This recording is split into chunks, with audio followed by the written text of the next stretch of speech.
নমস্কার, কেমন আছো সবাই? আশা করছি তোমরা সবাই ভালো আছো। আমরাও ভালো আছি।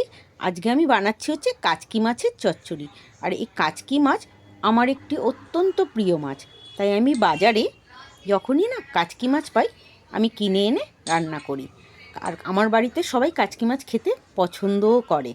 আমি কিন্তু এটাকে কাঁচা মেখে রান্না করি, ভাজি না।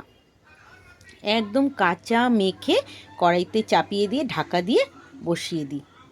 রেসিপিটা তোমরা দেখো, তোমাদের আশা করি ভালো লাগবে। আর শীতকালের এই ধনেপাতা দিয়ে মাছের চচ্চড়ি খেতে তো অসম্ভব সুন্দর লাগে, কারণ শীতকালে ধনেপাতার গন্ধই আলাদা হয়। এইটা দিয়েই সম্পূর্ণ ভাত খাওয়া হয়ে যাবে, এত সুন্দর খেতে হয়। আর শীতকালে ভালো কাচকি মাছটা বাজারেও ওঠে, একদম টাটকা কাচকি ওঠে। অনেকে ভেজে ডালের সাথেও খায়, সেটাও কিন্তু খেতে ভালো লাগে। তোমরা একবার ট্রাই করে দেখো, আর আমাকে অবশ্যই জানিও এই রেসিপিটা তোমাদের কেমন লাগলো। আর হয়ও খুব কম সময়, জানো তো।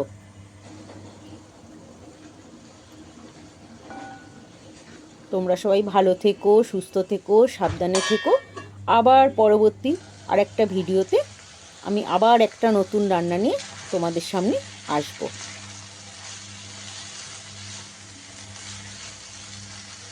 টাটা, আজ তাহলে আসি।